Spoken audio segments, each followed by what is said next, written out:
നമസ്കാരം.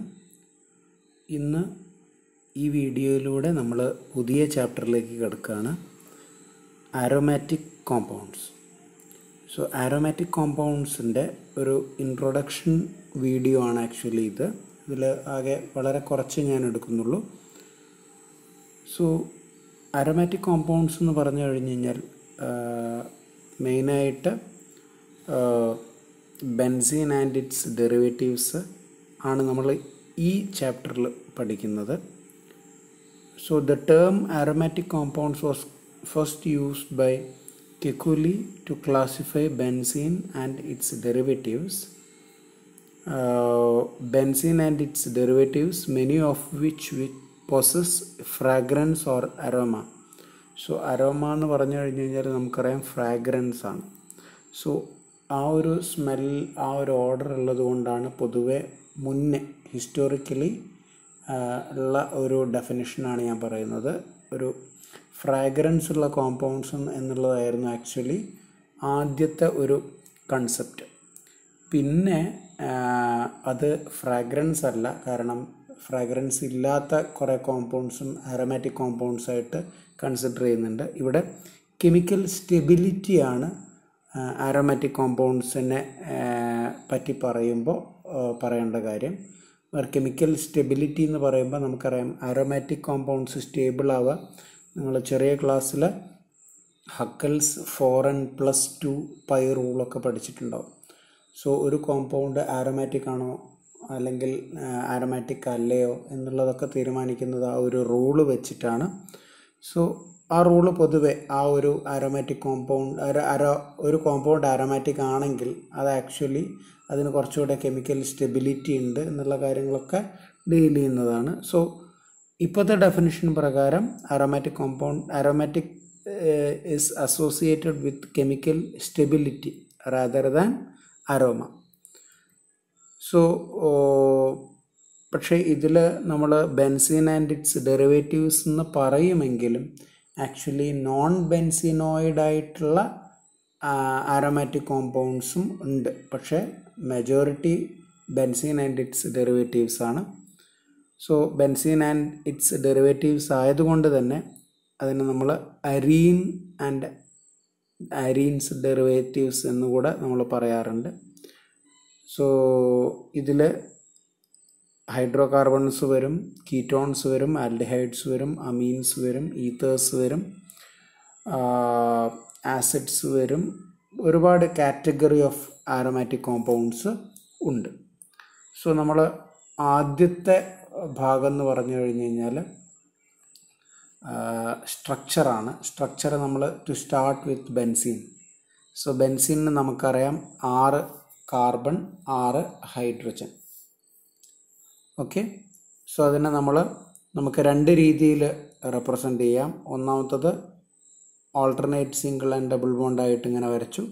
അടുത്ത സ്ട്രക്ചറിൽ ആദ്യത്തതിൽ ഡബിൾ ബോണ്ട് ഉള്ള സ്ഥലത്ത് രണ്ടാമത്തേൽ single ബോണ്ടാണ്.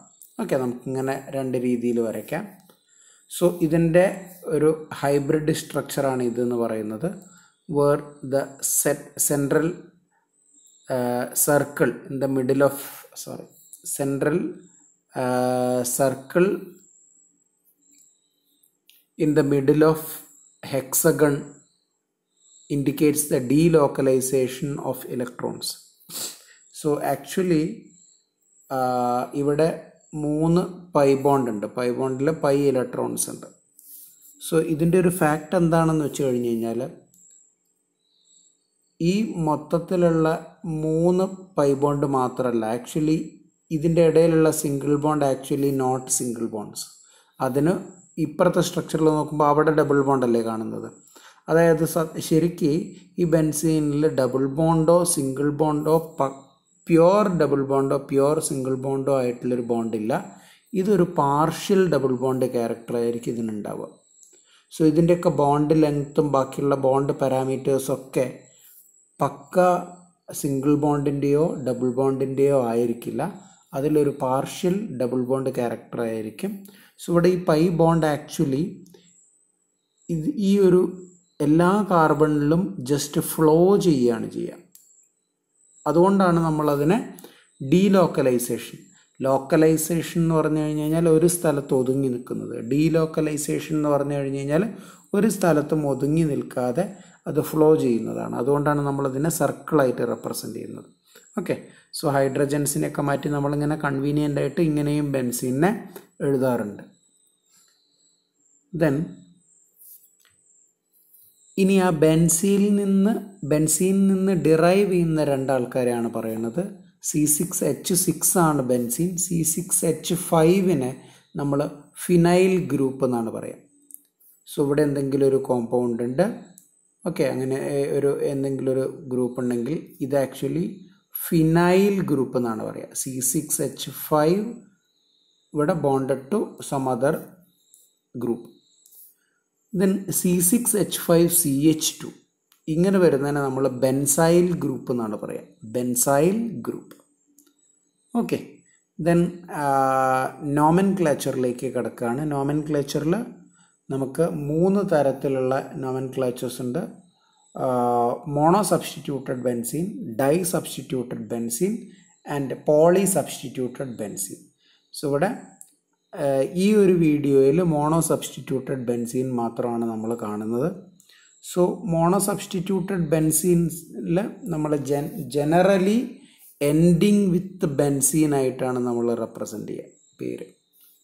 Okay, so chlorobenzene, bromobenzene, nitrobenzene, ethyl benzene, ഇതൊക്കെ എൻഡിങ് വിത്ത് ബെൻസീൻ. സോ നമ്മളുടെ ആ ഒരു സബ്സ്റ്റിറ്റ്യൂവൻറ്റിനെ നമ്മൾ ആദ്യം പറഞ്ഞിട്ട് ദെൻ നമ്മൾ ആ ബെൻസീൻ എഴുതുന്ന രീതിയാണ് പൊതുവെ. ദെൻ ഇവിടെ കുറച്ച് വേറെ വെറൈറ്റീസ് ഉണ്ട്. സോ ഇതിൻ്റെയൊക്കെ ആക്ച്വലി കോമൺ നെയിമും IUPAC നെയിമും ഓൾമോസ്റ്റ് സിമിലർ ആയിട്ട് വരുന്നതാണ്. ഇത് ഐസോപ്രൊപ്പൈൽ ബെൻസീനാണ്. ഐസോപ്രൊപ്പൈൽ CH3, CH2 ഇല്ല ഇവിടെ, CH2 CH3 ആണ് പ്രൊപ്പൈൻ. ആ CHൻ്റെ രണ്ടാമത്തെ CHൽ നിന്ന് വരികയാണെങ്കിൽ, ഒരു സബ്സ്റ്റിറ്റ്യൂഷൻ വരികയാണെങ്കിൽ അങ്ങനെയുള്ളതിനെയാണ് നമ്മൾ ഐസോപ്രൊപ്പൈൽ എന്ന് പറയാം. ഫസ്റ്റ് കാർബൺ എന്നാണ് സബ്സ്റ്റിറ്റ്യൂഷൻ വരുന്നത് വെച്ച് കഴിഞ്ഞാൽ നമ്മൾ N പ്രൊപ്പൈലിനെ പറയുള്ളൂ, നോർമൽ പ്രൊപ്പൈലിനെ പറയുള്ളൂ. ഇവിടെ സെക്കൻഡ് കാർബൺ ആയതുകൊണ്ട് നമ്മൾ ഐസോപ്രൊപ്പൈൽ എന്നാണ് പറയുക. ഇത് ആക്ച്വലി IUPACയിലും നമ്മൾ ഈ ഒരു നെയിം യൂസ് ചെയ്യാറുണ്ട്. അതൊരു കോമൺ നെയിമാണ്. പക്ഷേ ഇതിന് വേറെയും പേരുണ്ട്, ക്യുമീൻ എന്ന് പറഞ്ഞിട്ടൊരു പേരുണ്ട്. ദെൻ ഇതാണ് ആക്ച്വലി നമ്മളെ IUPACയുടെ വളരെ സ്യൂട്ടാവുന്ന ഒരു പേര്, അതാണ് പ്രൊപ്പാൻ 2-ഇൽ ബെൻസീൻ. സോ ഇൽ എന്ന് പറയുന്നത് ആ ഒരു ഇൽ ബെൻസീൻ എന്ന് പറയുന്നത് ഈ ഒരു ഫിനൈൽ ഗ്രൂപ്പിനെ കാണിക്കുന്നതാണ്. സോ ഇതും ആക്ച്വലി ഒരു IUPACയിൽ നമ്മൾ യൂസ് ചെയ്യാറുണ്ട്. അത് കോമൺ ആണെങ്കിൽ കൂടെ IUPACയിൽ യൂസ് ചെയ്യാറുണ്ട്. ദെൻ ഇവിടെ നോക്കാം, രണ്ടാമത്തെ compound secondary butyl benzene. Secondary butyl ബെൻസീനെ നമ്മൾ കോമൺ നെയിമിലും IUPACയിലും പറയാറുണ്ട്. അക്സെപ്റ്റഡ് ആയിട്ടുള്ളൊരു നെയിമാണത്. എന്നാൽ കൂടെ നമ്മൾ അതിൻ്റെ IUPAC നെയിമിങ്ങിൻ്റെ റൂൾസ് കൃത്യമായിട്ട് ഫോളോ ചെയ്യുമ്പോൾ നമ്മളതിനെ ബ്യൂട്ടാൻ 2-ഇൽ ബെൻസീൻ, ബ്യൂട്ടാൻ കാരണം 4 കാർബൺ ഉണ്ട്. ബ്യൂട്ടാൻ സെക്കൻഡ് കാർബണിൽ ആണ് ഒരു ഫിനൈൽ ഗ്രൂപ്പ് വരുന്നത്. സോ ബ്യൂട്ടാൻ 2-ഇൽ ബെൻസീൻ. ദെൻ അടുത്തത് ടെർഷ്യറി ബ്യൂട്ടൈൽ ബെൻസീൻ. സോ ഇതൊക്കെ നമുക്ക് IUPACയും കോമൺ നെയിമിലും ഇതേ തന്നെയാണ് നമ്മൾക്ക് ഫെമിലിയർ ആയിട്ടുള്ളത്. ദെൻ കുറച്ച് ഈ ഹൈഡ്രോകാർബൺസിൽ വരുന്ന അരോമാറ്റിക് ഹൈഡ്രോകാർബൺസിൽ വരുന്ന കുറച്ച് ബാക്കിയുള്ള കോമ്പൗണ്ട്സിൻ്റെ പേരുകളൂടെ നോക്കാം. CH3 വന്നു കഴിഞ്ഞാൽ ടൊളുവിൻ. ഇതിൻ്റെ കോമൺ നെയിമും IUPAC നെയിമും ഇത് തന്നെയാണ്. Okay, then phenol OH group വന്നു കഴിഞ്ഞ് കഴിഞ്ഞാൽ, അനിലിൻ NH2 ഗ്രൂപ്പ് വന്നു കഴിഞ്ഞ് കഴിഞ്ഞാൽ ഇതിനെ ബെൻസീനമീൻ എന്നും വിളിക്കും. ദെൻ ബെൻസാൾഡിഹൈഡ് COH വന്നു കഴിഞ്ഞാൽ CHO വന്നു കഴിഞ്ഞ് കഴിഞ്ഞാൽ ബെൻസാൾഡിഹൈഡ്, COOH വന്നു കഴിഞ്ഞാൽ ബെൻസോയിക് ആസിഡ്, SO3H വന്നു കഴിഞ്ഞാൽ benzene sulphonic acid. Then N2+Cl- വന്നു കഴിഞ്ഞാൽ benzene diazonium chloride. Okay, so ഇതൊക്കെ ജസ്റ്റ് ഒരു നെയിം മാത്രമാണ്. ദെൻ